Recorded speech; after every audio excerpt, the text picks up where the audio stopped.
This is the first of 4 thematic gallery talks over the course of this exhibition, Visual Magic and Oregon Invitational. And today's topic as a starting point is travel. So the 4 artists I've invited to speak with you today about their work on view. Travel figures into their inspiration or their practice in different ways, but certainly what they'll tell us about their work that's on view and their larger body of work in the brief time that we have together will extend far beyond that. So it's just our starting point, but it was a great opportunity to bring together these 4 artists, all of whom are also University of Oregon alumni. And so over half of the artists in the show have spent time at the University of Oregon. So I'm Danielle Knapp. I'm the McCosh curator here at the JSMA and was the curator of this exhibition working in collaboration with the George D. Green Art Institute. And so we're so happy to have had such an amazing response to the show in the just now that it's open. This is fantastic. A couple of sort of housekeeping logistics issues. I just want to let you know that because we have 4 speakers and our hour and 15 minutes goes quickly, I want to make sure we have time for everyone.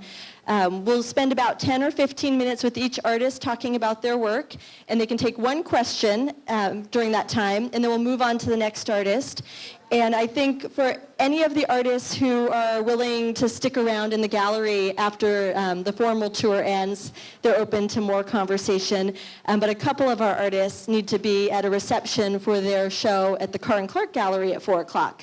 So if you don't have plans for after the tour, you can also continue your art viewing weekend by going to see 5 Oregon painters at that gallery downtown. And we want to make sure we don't keep them here too long. So I'm going to start by introducing Bets Cole, who will speak first about her work. And when she's done, and I'll be the timekeeper, so I'm carrying around my clock so I can take care of our schedule as best as I can. After she's been done speaking, we'll move down to the center to talk with Peg Coe about her work, and then Robert Gamblin, and we'll end up at the far end looking at Ken O'Connell's watercolors and sketchbooks. And a note about Ken O'Connell's work, we will be upgrading the casework that his sketchbooks are in to a larger case in 2 weeks when one of our other exhibition spaces close.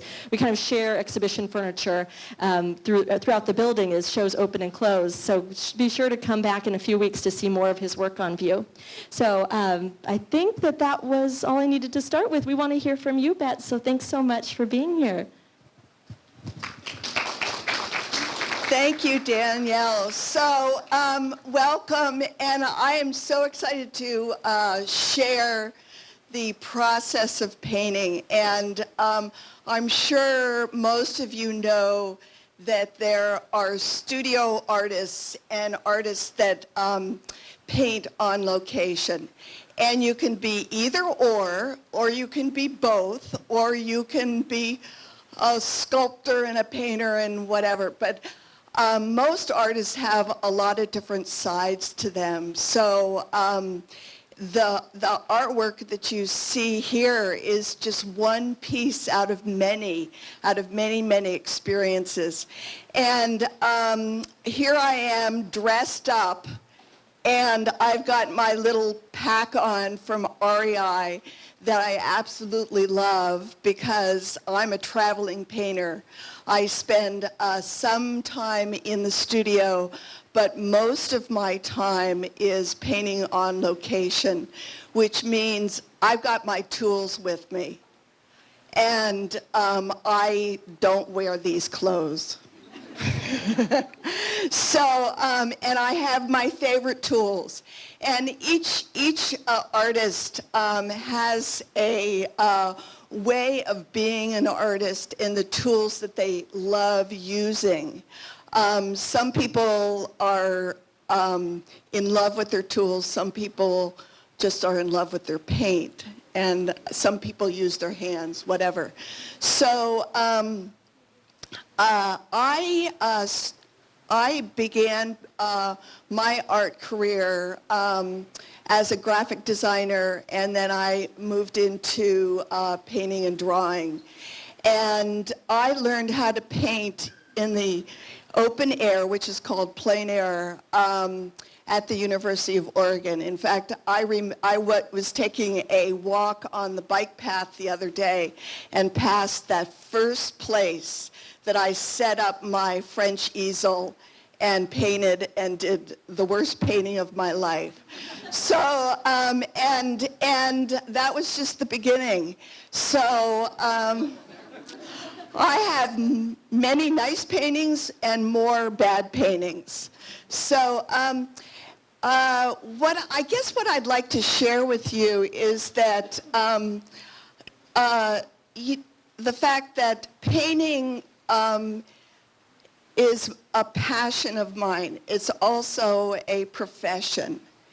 And it also is an excuse to travel. It's also an excuse to be outside and be in nature. And I have learned how to paint in the wind, in the sand, in the rain, in the snow.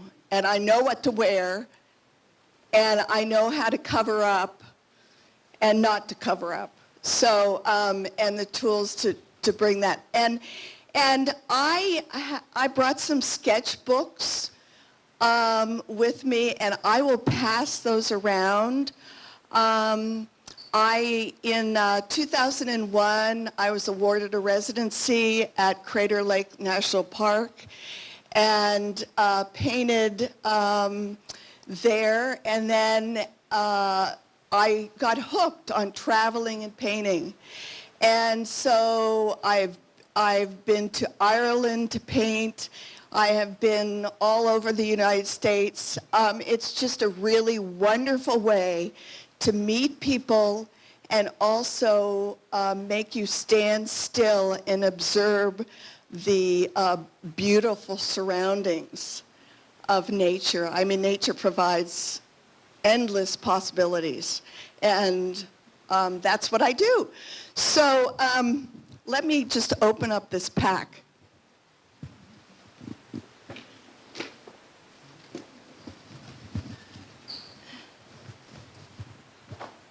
Oh, and there's so many goodies.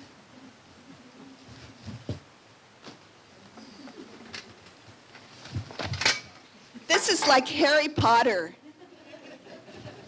It reminds me of the old shows with bombs coming out of the car. Oh, you should see the group of us painting. It's like, you know, we arrive at a spot to paint, and a bunch of painters arrive, and we all sort of spill out and suit up and put our packs on and go and paint.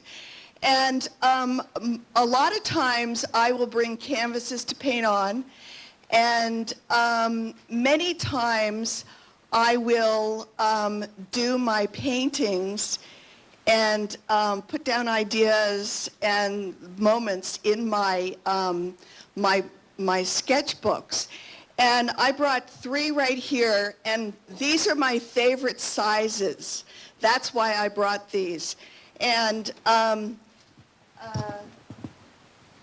so I'm going to pass them around. Feel free to go through them. Some are like figurative. Some are on the beach when I've been in Hawaii. You know, some are from Mexico. Some are from Cuba. But they're all sort of mixed in together. So I'm going to pass them around.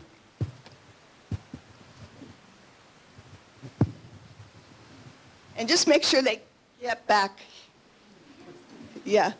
And so then my first residency abroad was in France. And Peg Coe was the one who turned me on to Rochefort-en-Terre. And I went there and painted for, what was it, 6 weeks? Yeah. And then I came home and I put together a book of the paintings that and thoughts about the paintings that I painted. And I'll send that one around too.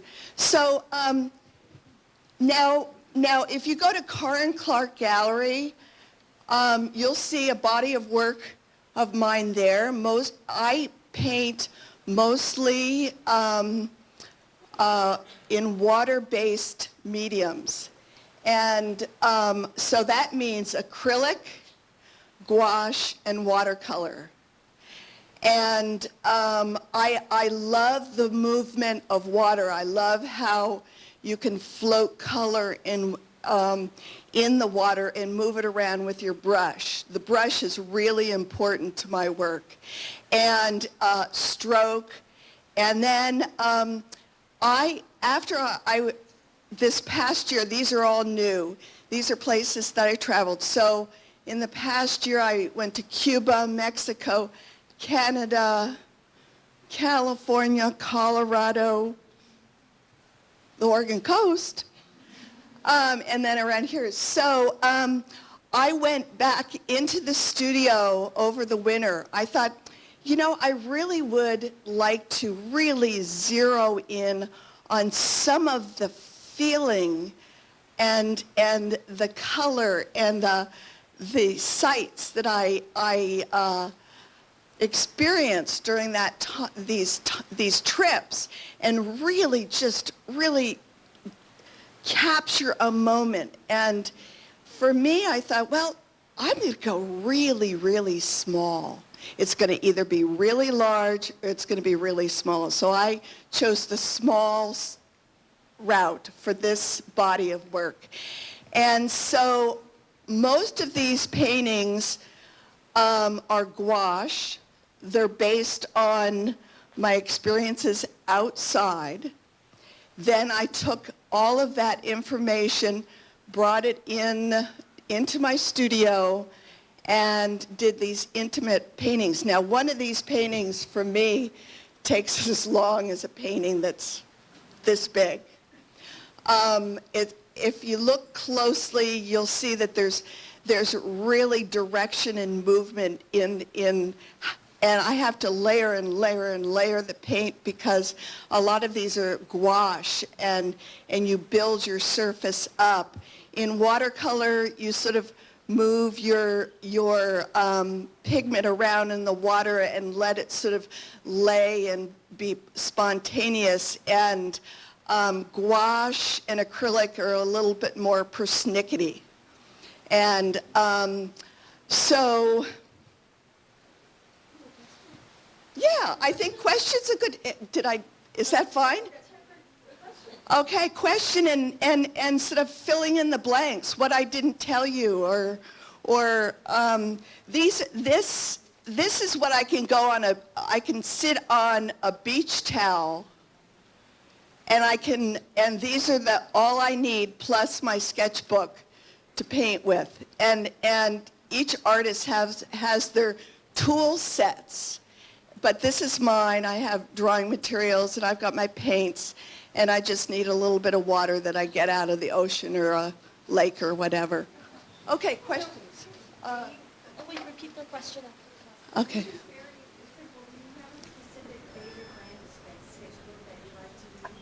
Oh, favorite brand of sketchbook is Yes. What does it say on those sketchbooks? It's in the cover.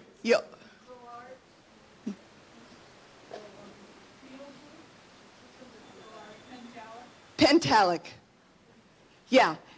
And the reason I like it is because the paper is really tough. I tend to really dig in on my surfaces, and some people are very gentle on a surface, and yeah, I could talk forever about surface and whatever, but yeah, that's why I like that kind. Anything else? Oh, there's one back.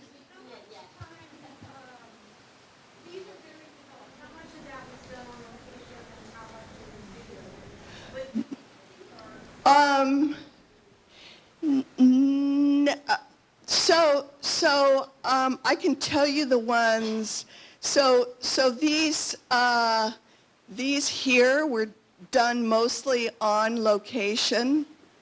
The black and whites. Oh, that was done on location, and then this was done on location, and this one was mostly done studio. Yeah.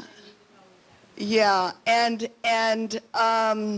sometimes, and it seems recently, I'm just getting more particular about some of my smaller work, and I just really love to pull it in and really just examine it, and you know, I think I'm working something out. I'm not quite sure what it is.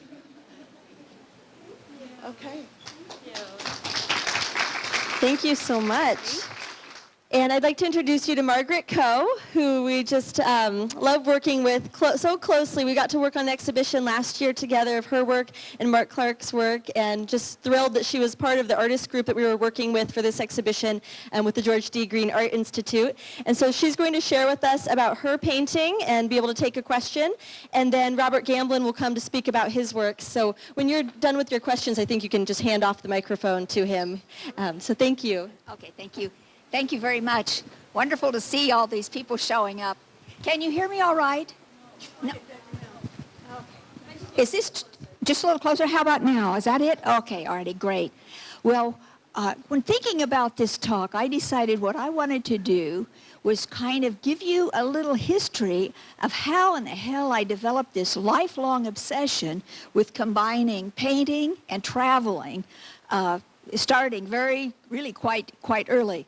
Well, the first thing, go to my senior year apartment that I shared with two folk singers, and this was spring term, and one evening they mentioned they were going to a meeting because there's going to be a charter flight to Europe for the summer. It's going to, you stay for like three and a half weeks or something, and I immediately said, well, I need that experience, so I went to the meeting as well, and we ended up getting a ticket to go and planning on hitchhiking. So we basically, had really very little money. If I did it again, I'd have triple what I brought. But anyway, we thought it wouldn't cost much because we're hitchhiking. But anyway, we hitchhiked to Paris from London, and we had a driver who dropped us off at a sort of an apartment, like we were looking for a hotel to stay in, and this thing actually happened to be an apartment with a little kitchen, and very old and everything, but had all the things that you needed. Well, we were there for a few days, and we all connected with a friend they had made, a French foreign student, who had said that he thought he could get them some gigs, at cabarets in Paris. So we met with him, had lunch with his mother in his house, and he had this terrific name, Francois Xavier Uzel. And he ended up successfully getting them a couple of gigs at a couple of international cabarets. And so we settled in there for a couple of weeks. And at that time, I thought, well, this was kind of like their lifetime dream, a real dream for them to be singing in Paris.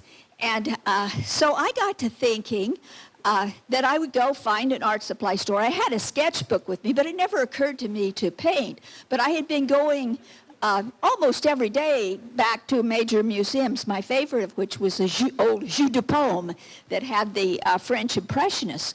And I somehow managed to get by a wooden easel that I have today, French wooden easel, without a box, more portable. And I got canvas and paint and thinner, and I sat up in our this little area between the kitchen and this little dining area. I sat up, and I would go visit the museum, the Jeu de Paume, look at my favorite paintings, but always go back to this big Cezanne landscape of some apples on a colorful tablecloth. I'd return to that. And so I had two canvases. The bigger one I painted, kept working daily on a still life. And the other one I started a little portrait, because I also liked Cezanne's portrait of his wife that was in the same room. And I painted on those, and then I would return to the gallery, and look at this. And I just want to say that experience, even though the paintings never made it home. That was another misadventure. But it was something that I've always remembered, that I had time to be painting on something where I'm influenced by the painter at that time I admired the most, and then go back to the museum again and again, as if which you can't do when you're traveling from place to place, to revisit and work on something. So that was a very important experience. And when I got back to Eugene, I had taken watercolor from Dave McCosh, but I made a point of taking his sequence of oil painting classes because I was so influenced. Anyway, so that was like a first thing where this was a traveling experience. It was only the time we were in Paris, was the only time I was painting, but that was the first instance where it occurred to me to bring my own painting into a travel experience. And so that was in 1963. So I always wanted to return, especially to France. And so in 1971, my husband, Mark Clark, got a sabbatical, and we spent a year in traveling around Europe, in which 5.5 months of that was settled in a town in southern France called Tourette-sur-Loup. And it's just, if you just went north up the hill from Nice to Vence, it would, on your way to Grasse, the perfumery, this place, and it was incredible. Well, this is a point when I think I was way more hesitant than I would be, because I'm still conceptualizing this idea that I'm principally traveling to paint.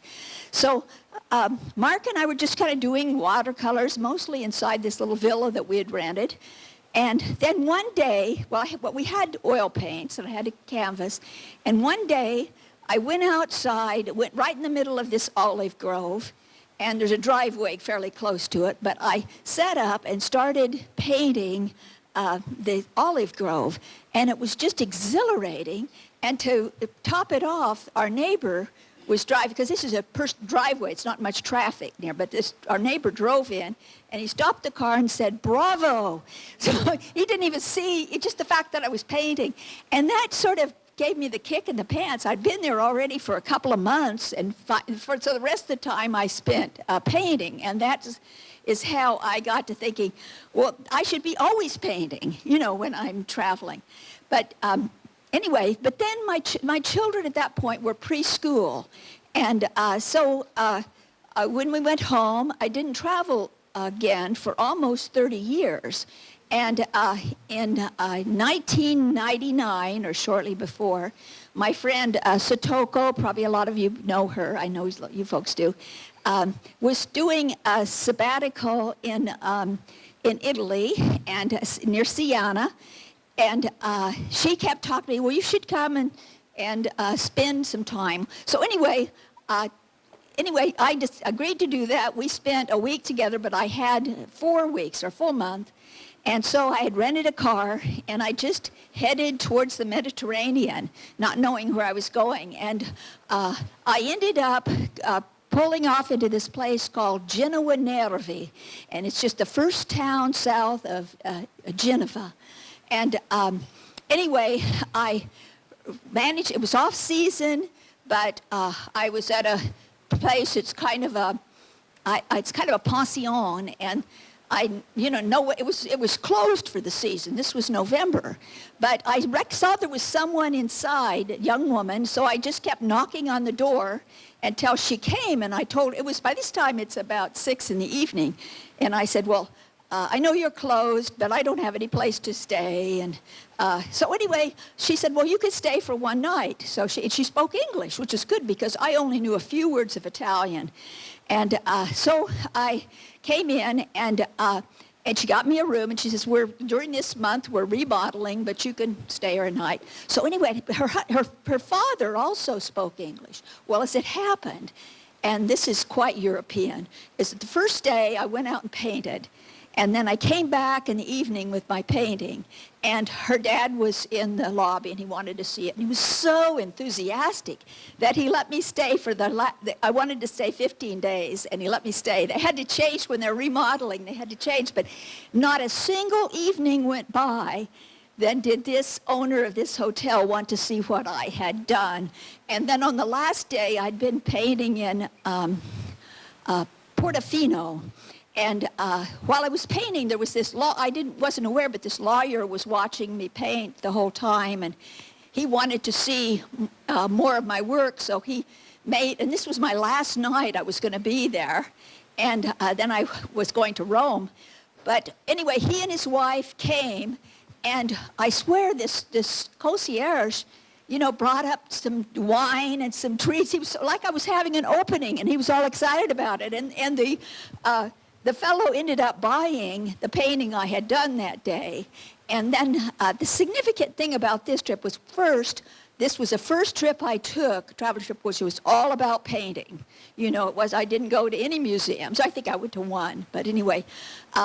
And I had a show at the governor's office with the work. And long story short, the trip paid for itself. It really did. And so I ended up thinking, well, this is nice. I wasn't planning. My friend talked me into this, and it was great doing this painting. It paid for itself. I'll do it again and see if it pays for itself. So it was that kind of thing. So anyway, then the next time I took a trip, it was so we go from 1999 to 2002, and I heard from Erik Sandgren about this residency in let's see, what's the name of the place? Rochefort-en-Terre. And so I was granted that residency. In fact, they allowed me to go 3 years in a row to this residency, and that was there was 2 ways that was really significant. One is it was in a chateau. We were looking over the rooftops of these buildings.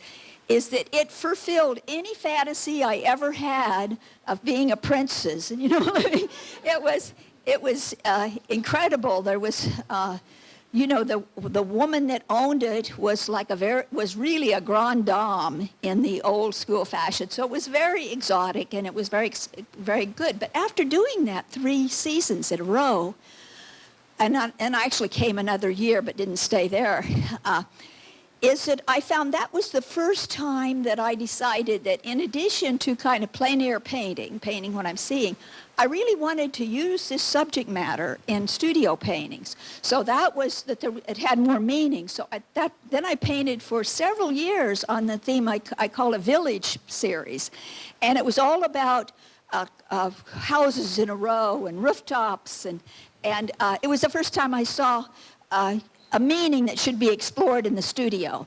So anyway, I'm getting a little long-winded, so I will probably stop to take questions. But my main thing was that the subjects, I didn't start that way. It was a joy of travel, and then I just started painting. But I ended up feeling like the imagery that I discovered was fodder for my imagination, and so that's kind of where I am and have continued. So, okay, all righty. Okay, I will say this piece was based on the sculpture at the Borghese Gallery, and I'm sure many of you recognize the Bellini sculptures. But I had actually visited this gallery over the years many times, and it's like this was what I wanted to see. These sculptures, they were some of the greatest sculpture I've ever seen. And but the last time I saw it was in 2017, and it occurred to me that that this is so beautiful, and we just revel in this amazing sculpture, and we don't recognize that the Borghese Gallery is a crime scene. That actually these nymphs that get abducted by gods are not some imaginary creatures. They're your 13-year-old daughter, and they're scared as hell. And so I just thought someone should look at this imagery and go, from a little bit different point of view than just the awe of amazing skill and beautiful stories, and look at it from the victim's point of view. So I named this painting True Crime, the Borghese Case. And the title, as I was thinking about this, I remembered when I moved from this little town in Kansas to, when I was 12 years old, to Salem, Oregon, I suddenly noticed in all the stores these huge racks of magazines, and sensationalist magazines, true crime, true confession. There'd be horror stories. Anyway, I was imagining that I was doing a cover for a true crime magazine about crime at the Borghese case, and I'm postulating that this crime's going on. This is the stand where this sculpture is supposed to happen, but this god is abducting this 13-year-old kid for purposes of rape, and nobody notices. It's a popular big gallery, but nobody notices. Why? Because it's so damn beautiful. So that's the meaning of this painting. Anyway, any question? I probably have time for one. Okay, let's move on to Robert. Thank you very much.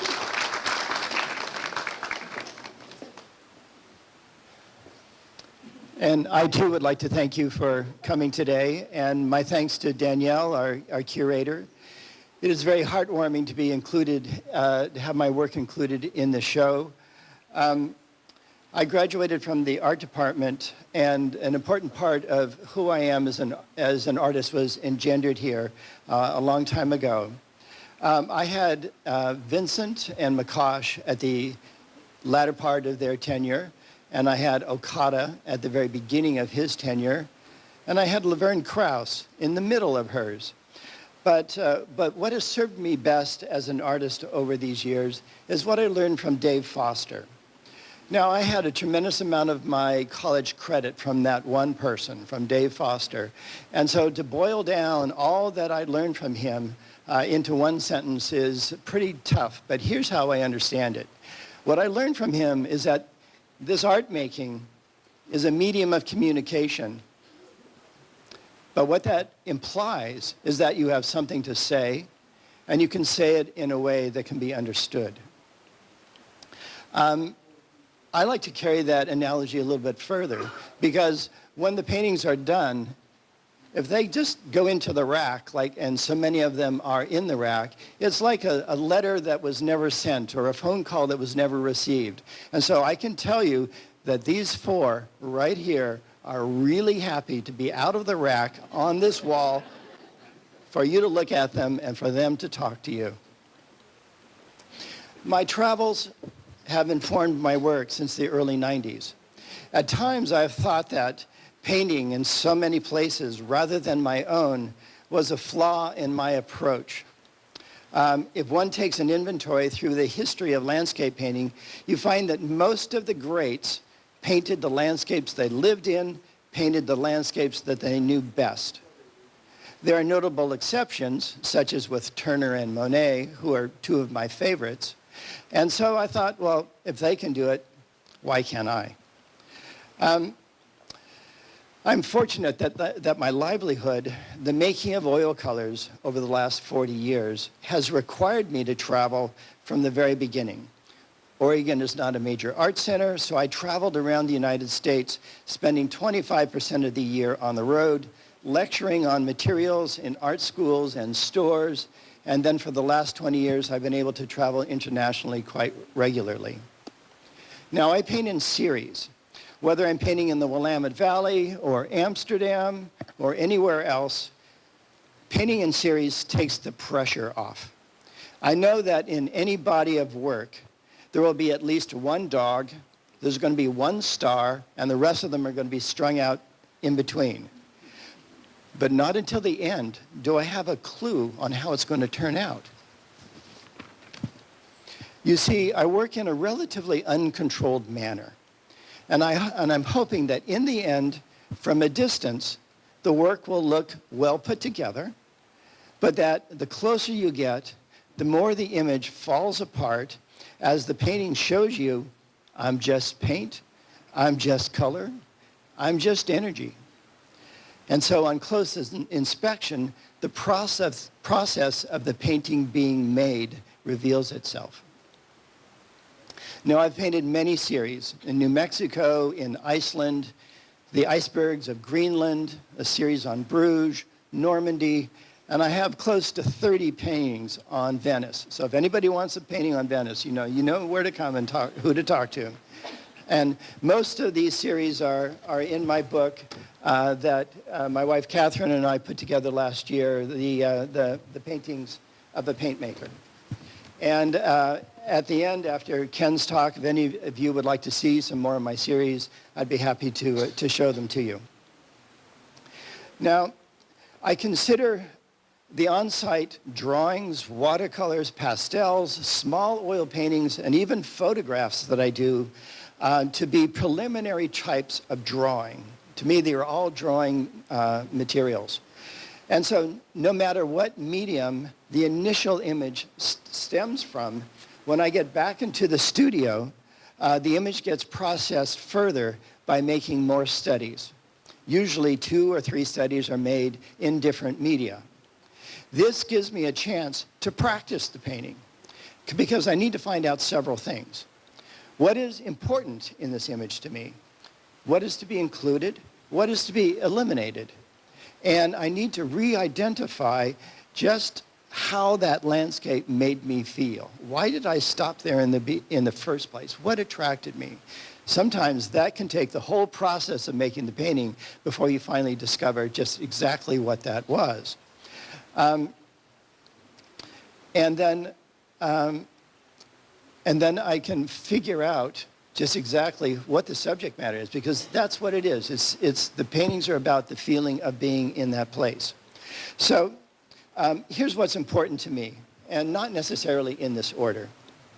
First, that the painting be made with the awareness that it is paint and it is not an illusion of reality. And that through color, design, and the light that it reflects, that if successful, the spirit of the painting will mirror the spirit expressive of the landscape that it is based on. And perhaps the painting will communicate that spirit stronger than any illusion of reality can. This is important to me because I think that there is something significant in how we react emotionally to a fleeting landscape that we see. And my work is to capture a piece of that energy and make it available at any time, frozen in time. Next, I aim to be true to the place. Paintings of Amsterdam should feel like Amsterdam, Venice like Venice. And I want to use color as an important means of expression.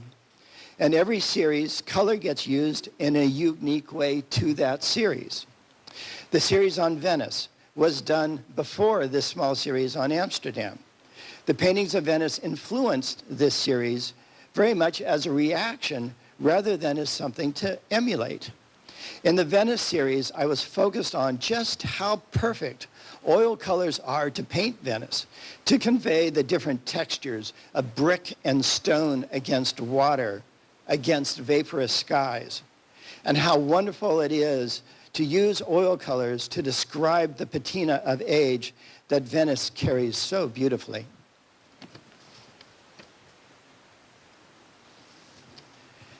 In painting Amsterdam, I wanted a very different approach.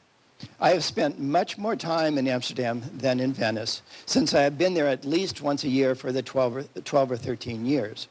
So I understand and appreciate Amsterdam, from very different perspectives, and each painting holds one of those perspectives. Amsterdam, in what they call the Golden Age, was really the Brown Age. From the browns of Rembrandt and other painters to the brown brick buildings to tobacco smoke-stained bars, Amsterdam in brown. Also, Amsterdam can be quite naughty. The Dutch are socially lenient about certain types of drugs and prostitution, and so I give you Amsterdam in vermilion. The other two aspects are more personal. Amsterdam can be bone-chillingly cold and austerely beautiful.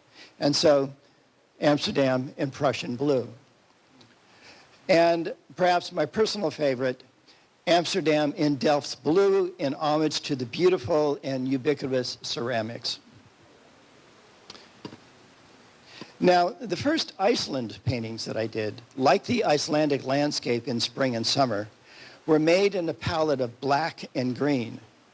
And since I organize every painting in areas of warm and cool and dark and light, with a palette of black and green, you know which one is the warm and which one is the cool. It was wonderful to investigate that with each painting to describe which was going to occupy that position.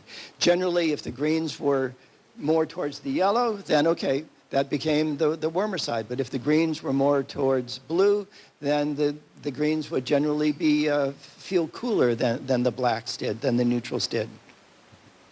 And then in painting the icebergs of Greenland, they had a totally different challenge.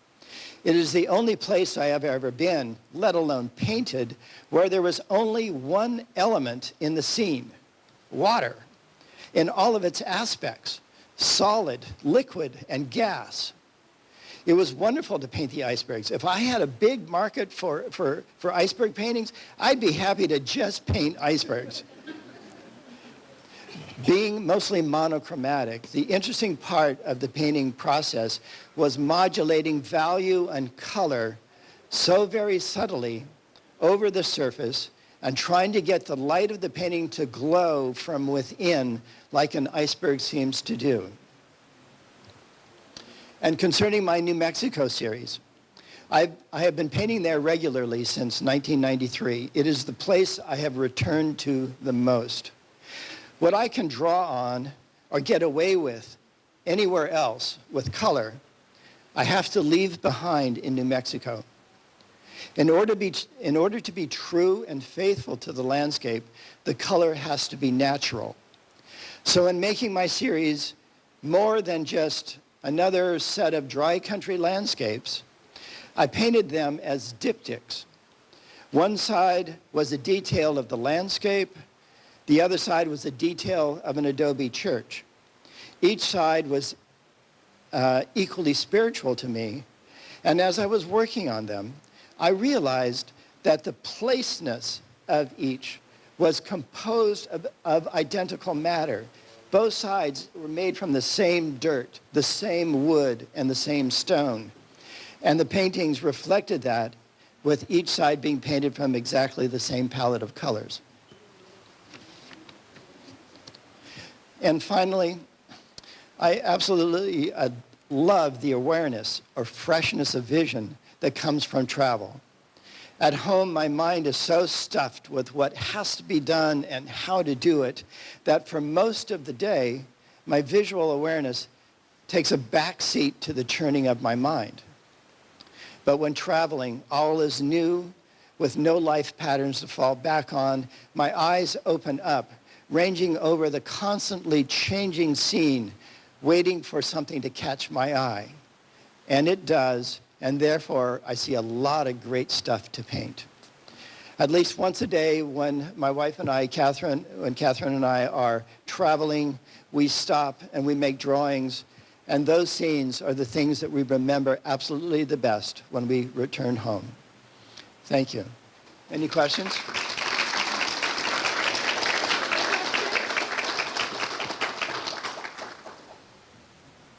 Anybody have a question? Yes? How do you normally work when you're traveling? Do you use sketchbooks, photographs, or do you plein air painting? Yeah.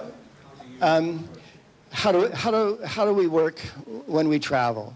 When I was younger, I used to, and the air restrictions were much less. I used to travel with 2 suitcases, one for clothes, one for a full set of oil paints with French easel.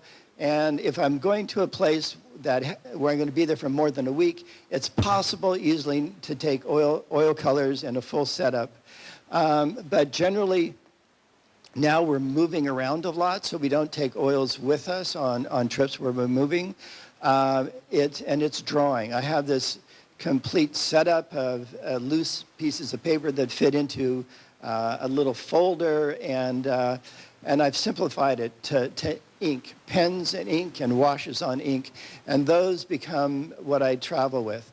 If I've got the car, then the pastels go in there very easily, and sometimes oil paints. So it really varies how long we're going to be gone and where we're going to be going. If it's going to be more difficult, then it gets really pared down. If we've got the car, then anything can get thrown in.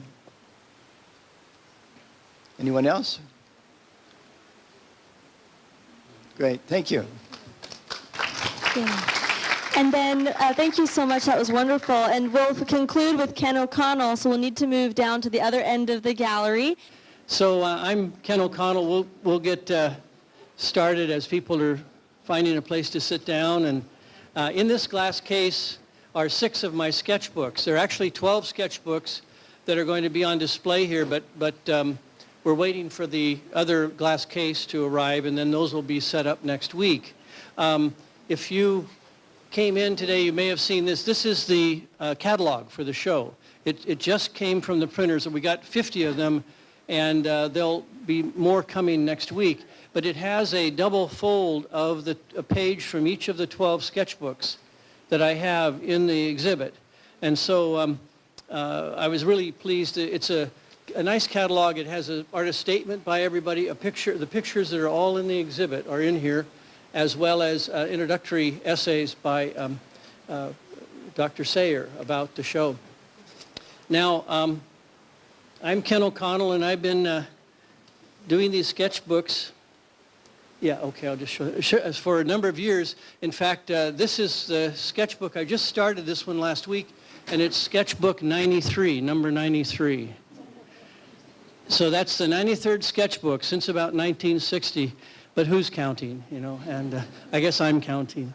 And then this is a sketchbook, actually, number 92, because I'm always working in 2 sketchbooks at once because I can never find the one that I'm supposed to be working in. Most artists start by using sketchbooks, but they soon sort of move on because they can't find them, or they use the back of envelopes, or they use napkins are a really good kind of... I once thought of making a sketchbook made of the back of envelopes or napkins, because you feel more free and expressive when you're drawing on something that's not very valuable.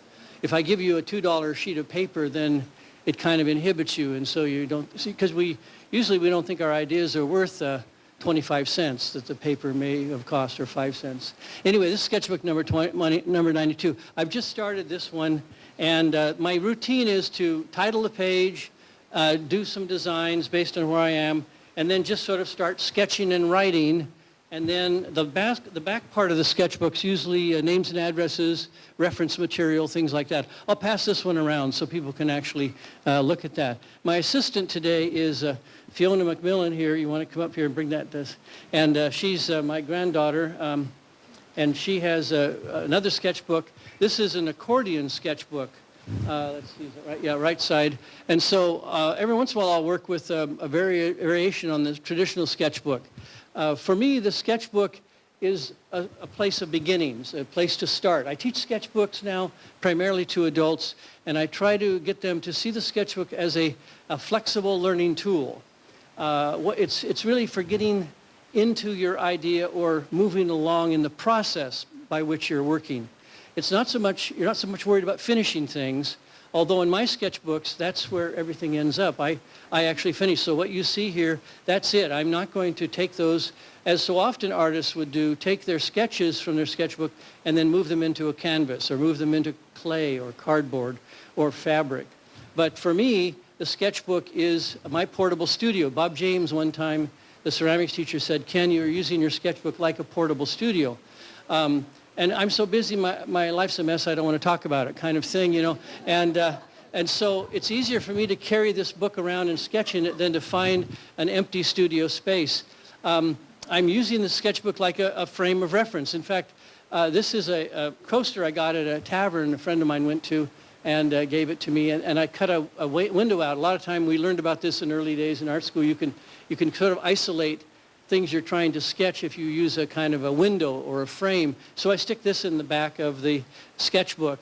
Now, somebody just asked Robert about how you carry things. So Fiona, could you bring me that small bag? So for years, this was my method of carrying things. I could get my sketchbook in here. I could get some watercolors. I could get pencils and pens. And I tend to use everything, colored pencils, watercolor, pencils and pens. And, but recently, a good friend of mine and a friend of many of you, a fellow named Ulysses Chang, who has an industrial sewing machine, sewed this plein air backpack for me. So this is now my backpack, which actually holds too much, and I fill it up, and it hurts my back. But in this, Fiona, if you'd come and open that bottom and pull out the watercolor set there, and then the watercolor brush that's right inside there. Okay, all right, good, thank you. So anyway, he designed this for me, and I said, gee, that is great. Would you like me to promote this among my students and get some orders for you? And he said, no, Ken, I only want to make one. Uli is a guy, he loves to invent, but he really wants to move on to the next thing. He doesn't want to go into production, although he did for a while. When the Fifth Street Market was just a warehouse, he turned that into a print shop, and he got a contract with Stretch and Sew, and he printed yards and yards of fabric. And Kacey Joyce, Kacey, would you raise your hand if you're still here? Well, I guess she's not right here, but okay, oh, did you print it with Yuli?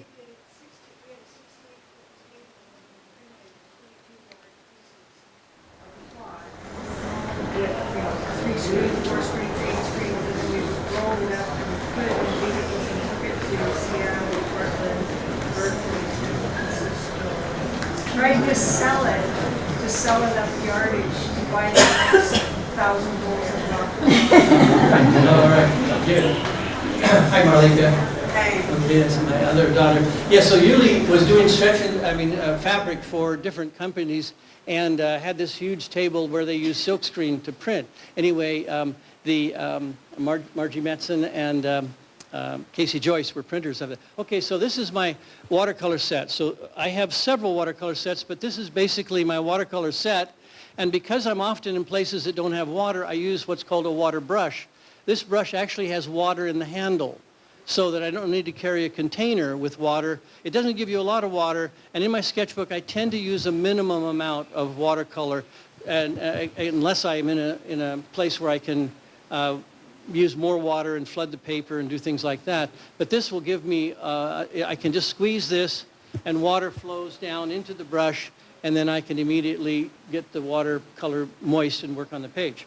So portability has always been an interest of mine, and trying to find things that you can carry around.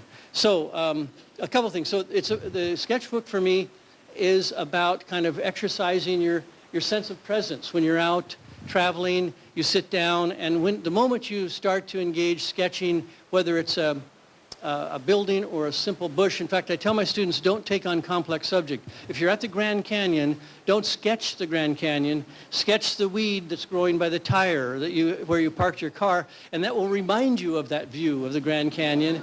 And it'll be a lot easier to sketch that weed that's growing by the tire and get that done in 5 or 10 minutes. People ask me, how much time do I have, because I'm often teaching, and so most of these are 15 to 20 minute sketches, although some I will take back into the hotel room and work on longer, and some I'll work on even for many hours. But I'm always trying out different materials and different media, and if I don't have the right colors, I don't worry about it. I just I try to capture the light and dark, or I try to capture the texture. And one time I was in a pastry shop in Italy sketching this pastry, and I showed it to the woman, and she said, "Oh, let me sign that." And I thought that was kind of a curious thing, And so I handed her the book, and she brought out a stamp that she had for the pastry shop. She stamped it, and then she signed it to sort of authorize that this really was pastry from her shop, and that it had been confirmed. So the aspect of sketching is something that's becoming very popular. Now, there's a thing called urban sketchers. People all over the world tend to get together once a week or once a month and sketch in a park or a restaurant or a shopping mall. And people who have taken my workshops in Italy or here in the States have formed sketching groups in Salem and Portland and in Eugene. and get together, and several of those people are actually in the audience today. In fact, a lot of my students are in the audience today, and I've been teaching at Sitka Center for years on the Oregon coast. Randy Koch was the director at that time, who actually had been a student of mine. And I said, you know, maybe we should do some sketchbook workshops. He said, oh, I don't know, Ken, maybe people are not interested in sketchbooks. Well, of course, it turned into be very popular. And it sort of works with an old axiom. My teacher, Dave Foster, used to say, be kind to your students, they may someday offer you a job. So it worked out that way. Well, I started getting more and more into color about 15 years ago in my sketchbook, because I too, like most people, I was thinking, well, I'll add color later.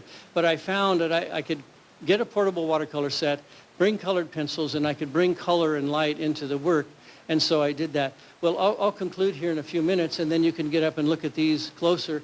The book, oh, I was going to pass that around too. Here, if you want to, I put, let's see, could you hold this microphone? Say a few things if you'd like to. Hi, everybody. He's great. So in addition to this nice spread of 12 of my sketchbook pages, on the last page of the book, which sort of concludes, they did a very tight close-up of the spines of the sketchbooks in my book. Now this reminds me of the last thing I wanted to say is that I love sketchbooks of other artists, and of course, you know, there are a number of them that are very famous. Hockney sketchbooks, Da Vinci sketchbooks, Van Gogh's letters, almost all the artists had sketchbooks at some point. And I was given the papers of Jack Wilkinson and Una Wilkinson, used to teach at the U of O, and I found 12 sketchbooks among that a box of papers, and I wrote a little blurb book on the sketchbooks of Una and Jack Wilkinson. A good friend of mine that I went to school with, Jay Lindsay, passed away a few years ago, but before he did, I wrote a book about his sketchbooks, and he really used his for travel too. He moved from Eugene, where he was born, to New York City. He hated the cold winters in New York City, so he sold pottery, and it didn't sell very well in January or February, so he'd take off and go to a warm place, and he did sketchbooks. And over the years, he would tell stories and write up actually written stories, and so I gathered that material to put together a book about him. So if you're interested in any of those things, you could contact me, and I appreciate it. So thanks for coming, and a wonderful show. This is something that I think will be up for a number of weeks, months, and encourage other people to come. So thank you very much. Okay. Yeah, Danielle says we could take a question or two. Are there any questions that I haven't answered? Yes? Well, that's a good question. Usually I'm always working to kind of find things in my last 4 or 5 sketchbooks. In fact, what I found useful is I put names and addresses, and this was before, of course, iPhones and email, but I would put people's names and addresses and telephone numbers and websites in the back of the book. And if I wanted to remember where that address would, I would think, oh, that was 2 years ago. So I go to the sketchbook of 2 years ago, and it helped me, rather than putting their name and address randomly in the book where I'd never find it, I would just have to go back to the back 2 pages of one of these sketchbooks. But I find with exhibits like this now, I had to go back to the last 12 sketchbooks. In fact, I had to give them one sketchbook to exhibit, this one that has the black drawing of Orvieto. I'm not quite through with that sketchbook, so as soon as the show's over, I'll get to work some more on that sketchbook. But it is a kind of thing where I am referring to them. But if I go back, well, I'm actually working on trying to do a little booklet about my sketchbooks, and so that causes me to go back further. And, you know, it seems like a different person. When I read what I wrote in those sketchbooks, it seemed like a different time, a different person. I look at the drawings, and a lot of times I'll have quotes, you know, that have accumulated over the years. My wife would often say things interesting, like she was saying, Ken, you can no longer do 2 things at once. And because I was famous for trying to do 2 things at once for years, she says, in fact, you can barely do 1 thing at once. And she said, it's more like you're doing a half a thing at once. And so, you know, sometimes people around you will say something profound like that. Write it in your sketchbook and write their name down, and they'll be quoted, and that'll last for a long time. Anyway, yes, one more question. About how many sketchbooks do you do a year? Well, it works out to be about 1 1 1/3 sketchbooks a year. So I've been doing this for about, 70 years, and I'm to 93, so it's, it's a little more than a sketchbook a year. Dave Foster was one of my early teachers, and I wasn't numbering these sketchbooks at all. I was just working with whatever I had, and in fact, when he saw them, I would jump from one sketchbook to another. In fact, that was sort of the way I spoke, and that was much of the way I lived my life. And he sort of taught me to speak in complete sentences. And so he was a profound influence on me. And but he wanted me to start to number, and I thought, oh, that's silly, why should I number them? But over time, it really has been helpful to do that in terms of keeping track of things. So I encourage my students to number them, and many of them have been gathering up into the 20s and 30s in their sketchbooks. So anyway, thanks Bob and Betts and Peggy for their, oh, you have one more question, yes. Sketchbooks, for reasons I don't understand. I may be in one, but I'll often be in more than one. I don't go from one page to the next. I Right. jump around. Yeah, well, no, you have to. I do the same thing. I'll jump 3 or 4 pages ahead, and the sketchbook is a kind of thing where you'll think, well, I might want to leave this open, these 2 pages open for an open spread image. But you do work in 2 or 3 sketchbooks at once because you can't always find the one you want. And so it's good to have them, lying around. It's like the boxes of Kleenex. You need one in the kitchen, you need one in the bathroom, you need one in the front room. So if you have sketchbooks, you leave them around, but you try to gather them. That's why I try to get people to date.